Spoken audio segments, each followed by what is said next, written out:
ಹೊಟ್ಟೆಯಿಂದ ನಾಲಿಗೆ ಪಡೆದ ಭೂಪ. ಟ್ರಸ್ಟ್ವೆಲ್ ಆಸ್ಪತ್ರೆಯ ತಜ್ಞ ಡಾಕ್ಟರ್ ಸತೀಶ್ ಅವರಿಂದ ಅತಿ ಅಪರೂಪದ 20 ಗಂಟೆ ಕಾಲ ನಡೆದ ಯಶಸ್ವಿಯಾದ ಶಸ್ತ್ರಚಿಕಿತ್ಸೆ.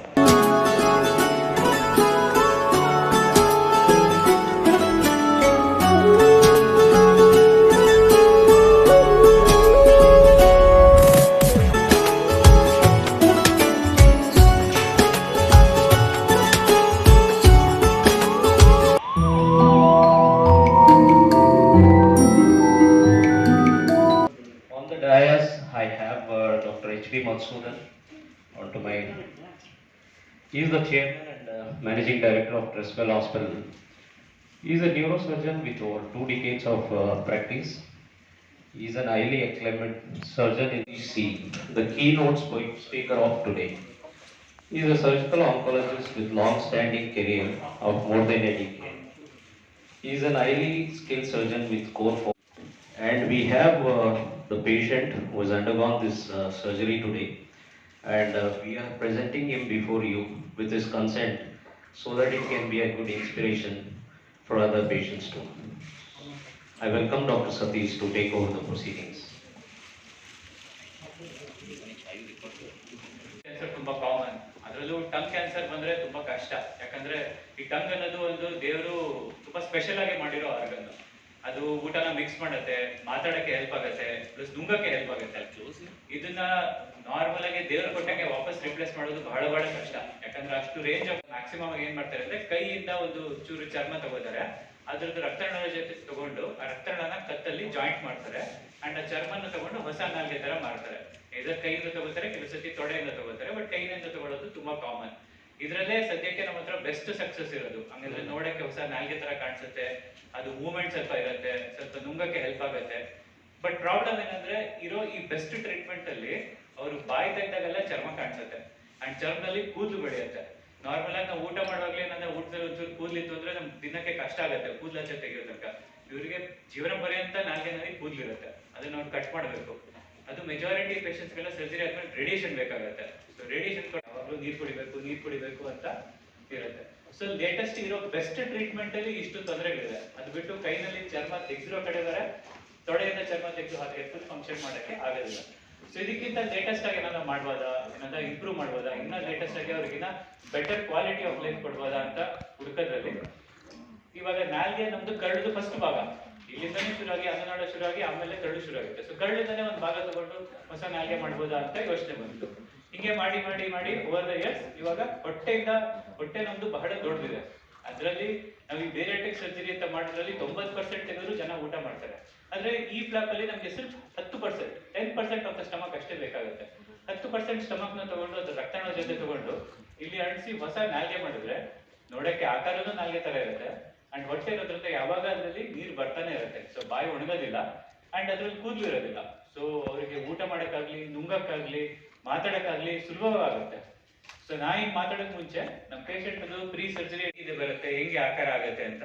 It is not A simple surgery, it's A complex surgery. ತುಂಬಾ ಹೊತ್ತು ತಗೊಳ್ಳೋಂಥ ಸರ್ಜರಿ, ಒಬ್ಬರೇ ಮಾಡುವಂಥದ್ದಿಲ್ಲ, ಸುಮಾರು ಜನ ಸೇರಿ ಮಾಡುವಂಥ surgery. But at the end of it result is very good. So ಅದನ್ನೇ ನಾವು ನಿಮ್ ಜೊತೆ ಶೇರ್ ಮಾಡೋದಕ್ಕೆ ಇವತ್ತು ಮೀಟಿಂಗ್ ಕಳಿಸಿರೋದು.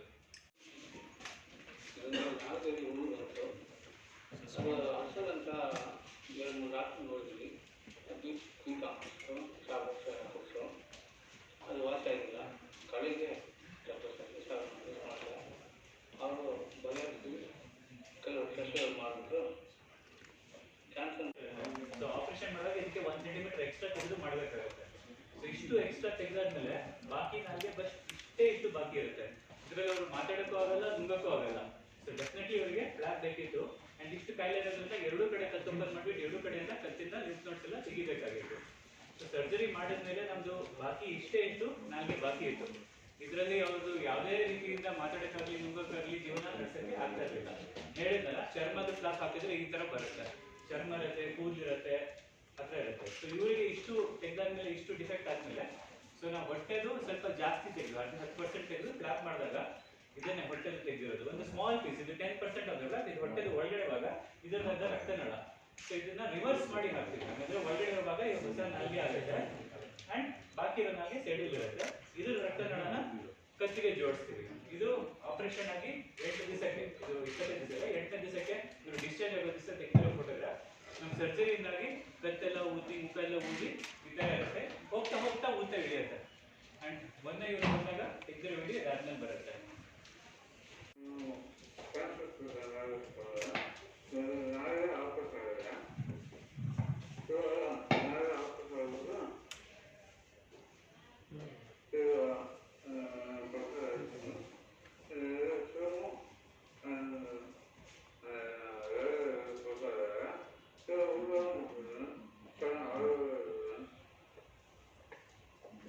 ಸೊ ಈ ಥರ ಇವಾಗ ನನಗೆ ಕಾಣಿಸುತ್ತೆ. ಸೊ ಹೊಟ್ಟೆಯಿಂದ ತೆಗೆದಿರೋದ್ರಿಂದ ಪೇಷಂಟ್ ಇಲ್ಲೇ ಇದ್ದಾರೆ, ನೀವು ಅವ್ರ ಜೊತೆ ಮಾತಾಡಿಸಿ ಅವ್ರನ್ನೇ ನೋಡಿ ನೀವು ಡಿಸೈಡ್ ಮಾಡ್ಬೋದು. ಅದೇ ಹೇಳಿದ್ರಲ್ಲ, ದೇವರು ಮಾಡಿದಂಥ ನಾಲ್ಗೆ ನಾವು ಯಾವತ್ತೂ ವಾಪಸ್ಸು ರಿಪ್ಲೇಸ್ ಮಾಡೋಕ್ಕಾಗಲ್ಲ. ಅದು ತುಂಬ ಕಾಂಪ್ಲೆಕ್ಸ್ ಮೂಮೆಂಟ್. ಬಟ್ ಹೀಗೆ ಮಾಡ್ಕೊಡ್ಬೋದು. ಊಟ ಮಾಡೋಕ್ಕೆ ಅವ್ರಿಗೆ ಸುಲಭವಾಗಿ ಮಾಡ್ಕೊಡ್ಬೋದು. ವಾಪಸ್ ನಾರ್ಮಲ್ ಆಗಿ ಮಾತಾಡೋಂಗೆ ಮಾಡೋದು ಅಸಂಭವ. It is not possible. ಅಷ್ಟು ರೇಂಜ್ ಆಫ್ ಮೂಮೆಂಟ್ಸ್ ಯಾವ ಥರ ಕ್ಲಾಪಲ್ಲೂ ಮಾಡೋಕ್ಕಾಗಲ್ಲ.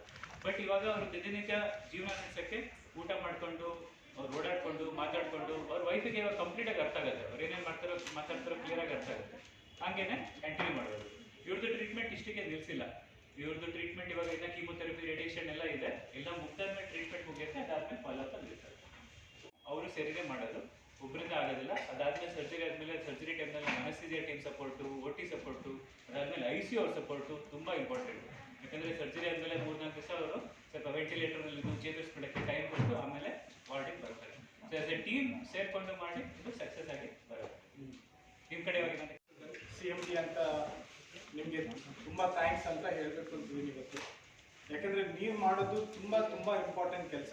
ನಾವು ಇಲ್ಲಿ we are bringing very new technology. ಈ ಥರದ್ದು ಹೊಸ ಟೆಕ್ನಾಲಜಿ, ಹೊಸ ಸರ್ಜರಿ ನಮ್ಮ ರಾಜ್ಯದಲ್ಲಿ, ಇಲ್ಲಿ ಸೆಂಟರ್ ಆಫ್ ಬ್ಯಾಂಗ್ಳೂರ್, ಎಲ್ಲ ಕಡೆ ರಾಜ್ಯದಿಂದ, ಸಿಟಿಯಿಂದ, ಎಲ್ಲಿಂದನೂ ಪೇಷಂಟ್ಸ್ ಬಂದು ಇಲ್ಲಿ high end technology common man reach ಆಗೋ ಥರ ನಾವು ಇಲ್ಲಿ ಒಂದು ಟ್ರಸ್ಟಲ್ ಹಾಸ್ಪಿಟಲಲ್ಲಿ ಶುರು ಮಾಡಿದ್ದೀವಿ. ನಮ್ಮದು ಹಾರ್ಡ್ಲಿ 1.5 ವರ್ಷದ ಯಂಗ್ ಹಾಸ್ಪಿಟಲ್. ಬಟ್ ಆದರೆ ಕೂಡ ಈ ಥರ ಒಂದೊಂದು first time in the state and very high end technology ಉಳ್ಳೋವಂಥ ಆಪರೇಷನ್ಸ್ನ ಇಲ್ಲಿ ಮಾಡ್ತಾ ಇದ್ದೀವಿ.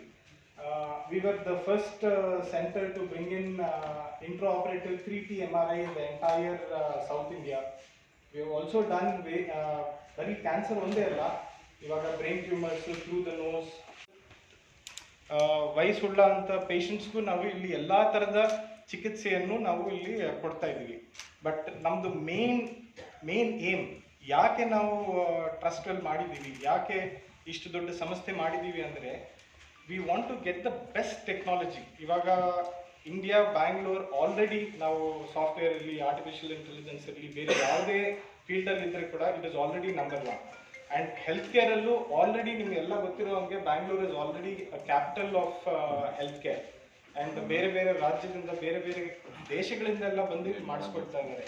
ಅಂಥದ್ರಲ್ಲಿ this is one more small step towards ಜನಗಳಿಗೆ ಎಲ್ಲ ಪಾಪ್ಯುಲೇಷನ್ಗೆ, ಎಲ್ಲ ಜನಗಳಿಗೆ ಈ ಥರದ್ದು ನಮ್ಮ ಒಂದು ರಾಜ್ಯದಲ್ಲಿ, ಇಲ್ಲಿ centre of the city, town hall ಪಕ್ಕದಲ್ಲೇ ಇರೋವಂಥ JC ರೋಡ್ ಅಂತ ಬ್ಯುಸಿ ಜಾಗದಲ್ಲಿ ನಾವು ಇಲ್ಲಿ ಒಂದು ಟ್ರಸ್ಟಲ್ ಹಾಸ್ಪಿಟಲ್ ಅಂತ ಮಾಡಿ, ಇದು ಎಲ್ಲ ಪೇಷಂಟ್ಸ್ಗೂ ರೀಚ್ ಆಗೋ ಥರ ಸಾಮಾನ್ಯ ಜನರಿಗೆ ಕೂಡ ಬಂದು ಮಾಡಿಸ್ಕೊಳ್ಳುವಂಥ ಆಸ್ಪತ್ರೆಯಾಗಿ ಮಾಡಿದ್ದೀವಿ. ಸೊ ನಿಮ್ಮೆಲ್ಲರಿಗೂ ತುಂಬ ಥ್ಯಾಂಕ್ಸ್. ಪೇಷಂಟ್ ಇದ್ದಾರೆ, ಇದ್ರ ಬಗ್ಗೆ ಇನ್ನೇನಾದರೂ ಮಾಹಿತಿ ಬೇಕಾದರೆ, ಇನ್ನೇನಾದರೂ ಎಕ್ಸ್ಟ್ರಾ ಕ್ವೆಶನ್ಸ್ ಬೇಕಾದರೆ ಕೇಳಿ. ತುಂಬ ಥ್ಯಾಂಕ್ಸ್. ಅವ್ರ ವೈಫ್ ಏನಾದರೂ ಅದು ಇದು ಅಂತೇಳಿ ಸುಮ್ಮನೆ ಪೇನ್ ಕಿಲ್ಲರು, ವಿಕಾಂಪ್ಲೆಕ್ಸ್ ಹತ್ರ ಕೊಡ್ತಾ ಇದ್ರು. ಆಮೇಲೆ ಸತೀಶ್ ಅವ್ರಿಗೆ ಯಾರೋ ಸಜೆಸ್ಟ್ ಮಾಡಿದ್ರು, ಇನ್ನೊಂದು ಡಾಕ್ಟ್ರು. ಇಲ್ಲಿ ಬಂದು ನೋಡಿದ್ರೆ ಡಾಕ್ಟ್ರು ಕ್ಯಾನ್ಸರ್ ಅಂತ ಪ್ರೂವ್ ಮಾಡಿ ಒಳ್ಳೆ ಟ್ರೀಟ್ಮೆಂಟ್, 21 hours ಆಪ್ರೇಷನ್ ನಡೀತು. ನಮಗೆ ಡೌಟ್ ಆಯಿತು, ಇಷ್ಟು ಆಗ್ತಾ ಇದೆ ಅಂತ ಹೋಗಿ ನಾವು ಆಪ್ರೇಷನ್ ಥಿಯೇಟ್ರ್ ಓಪನ್ ಮಾಡಿ ನೋಡಿದ್ರೆ ಒಂದು 20 hours ಬಿಟ್ಟು ಡಾಕ್ಟ್ರು ಬ್ಲಡ್ ಕೈಯಲ್ಲೆಲ್ಲ ಹಂಗೆ ಇದೆ, ಡಿಸ್ಟರ್ಬ್ ಮಾಡಬೇಡಿ, ನಮಗೆ ಮೈಂಡ್ ಡೈವರ್ಟ್ ಆಗುತ್ತೆ ಅಂದರು. ಅಷ್ಟು ಚೆನ್ನಾಗಿ ಕೇರ್ ಮಾಡಿಕೊಂಡು ಸತೀಶ್ ಸರ್ ಮತ್ತು ಅಲ್ಲಿ ಪ್ಲಾಸ್ಟಿಕ್ ಸರ್ಜರಿ ಡಾಕ್ಟ್ರು ಒಬ್ಬರು, ಅವರೆಲ್ಲ ತುಂಬ ಚೆನ್ನಾಗಿ ಕೇರ್ ಮಾಡಿದೆ. ಒಳ್ಳೆ ಟ್ರೀಟ್ಮೆಂಟ್ ಇದೆ. ಸರ್ ಹೇಳ್ತಾರೆ ನನಗೆ ಇಲ್ಲಿ ಬಂದರೆ 80% ಕ್ಯೂರ್ ಆದಂಗಿದೆ ಸರ್ ಡಾಕ್ಟರ್ಸ್ ಮಾತಾಡೋದು ಅಂತ. ಅಷ್ಟು ಒಳ್ಳೆ ಟ್ರೀಟ್ಮೆಂಟ್ ಇದೆ. ಲಿಕ್ವಿಡ್ ಫುಡ್ ಎಲ್ಲ ತಿಂತಾರೆ, ಮಾತಾಡ್ತಾರೆ. ನಮ್ಗೆ ತುಂಬ ಸಂತೋಷ ಆಗ್ತಾ ಇದೆ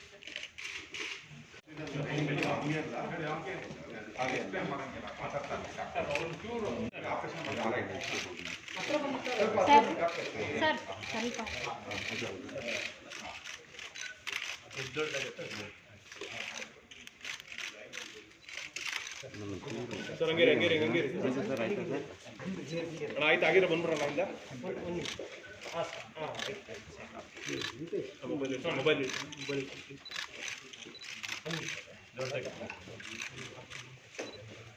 ಏನೇ ಹೆಲ್ಪ್ ಬೇಕಾದರೆ ಕೂಡ ಪ್ಲೀಸ್ ಡೋಂಟ್ ಹೆಸಿಟೇಟ್. ಇದು ಹಿಂದೆ ಹಾಸ್ಪಿಟಲ್ ಅಂತ ಅಂದ್ಕೊಳ್ಳಿ. Any time any patient any help we can do, will be very happy to do it. Thank you all once again. Ashok, ಇವತ್ತು ಟ್ರಸ್ಟ್ವೆಲ್ ಹಾಸ್ಪಿಟಲ್ ಕಡೆಯಿಂದ ನಾವು ಈ ಪೇಷಂಟ್ ಬಗ್ಗೆ, ಈ ಸರ್ಜರಿ ಬಗ್ಗೆ ನಿಮ್ಮ ಬಗ್ಗೆ ನಿಮಗೆ ಎಲ್ಲ ಮಾಹಿತಿ ಕೊಡಬೇಕು ಅಂತ ಇಲ್ಲಿ ಇದು ಕರೆಸಿದ್ದೀವಿ. ಇದು ತುಂಬ ಡಿಫಿಕಲ್ಟ್ ಆದಂಥ ಸರ್ಜರಿ. ಇದು technically very challenging surgery and ಇದು ಫಸ್ಟ್ ಟೈಮ್ ಕರ್ನಾಟಕದಲ್ಲಿ ನಾವು ಈ ಥರ ಒಂದು ಡಿಫಿಕಲ್ಟ್ ಆಗಿರೋಂಥ ಸರ್ಜರಿ ಮಾಡಿದ್ದೀವಿ ಇಲ್ಲಿ. ಇದಕ್ಕೆ ಯಾವ್ಯಾವ ಥರ ಟೆಕ್ನಾಲಜಿ, ಯಾವ್ಯಾವ ಥರ ಸಪೋರ್ಟ್ ಸ್ಟಾಫ್ ಬೇಕು, ಯಾವ್ಯಾವ ಥರ ಬೇರೆ ಎಲ್ಲ ವಿಧವಾದ ಎಕ್ವಿಪ್ಮೆಂಟ್ ಬೇಕು. ಸರ್ಜಿಕಲ್ ಆಂಕಾಲಜಿಸ್ಟು ಮತ್ತು ಡಾಕ್ಟರ್ ನರೇಂದ್ರ ಅವರು ಪ್ಲಾಸ್ಟಿಕ್ ಸರ್ಜನ್ ಅವರು, ಇವರು ಇಂಥ ಅದ್ಭುತವಾದ ಒಂದು ಸರ್ಜರಿ ಮಾಡಿದ್ದಾರೆ. ಪೇಷಂಟ್ ಅವರು ಮತ್ತು ಸತೀಶ್ ಅವರು, ನರೇಂದ್ರ ಅವರು ಮಾತಾಡಿ ಇದ್ರ ಬಗ್ಗೆ ಇನ್ನೂ ಜಾಸ್ತಿ. ಸುಮಾರು ಈ ಸರ್ಜರಿ ಬಂದು 20 ಅವರ್ ಆಗಿದೆ. ಡಾಕ್ಟರ್ ಸತೀಶ್ ಅವರು ಇದ್ರ ಬಗ್ಗೆ ಜಾಸ್ತಿ ಮಾಹಿತಿ ಕೊಡ್ತಾರೆ ನಿಮಗೆ. ಇವ್ರಿಗೆ ಗಾಯ ಬಾಯಿನಲ್ಲಿ ಬರುತ್ತೆ, ಎಲ್ಲೋ ಒಂದು ಕಡೆ ನಾಲ್ಗೆಲ್ಲೋ ಚೀಕಲ್ಲೋ ಎಲ್ಲೋ ಒಂದು ಕಡೆ ಗಾಯ ಬರುತ್ತೆ.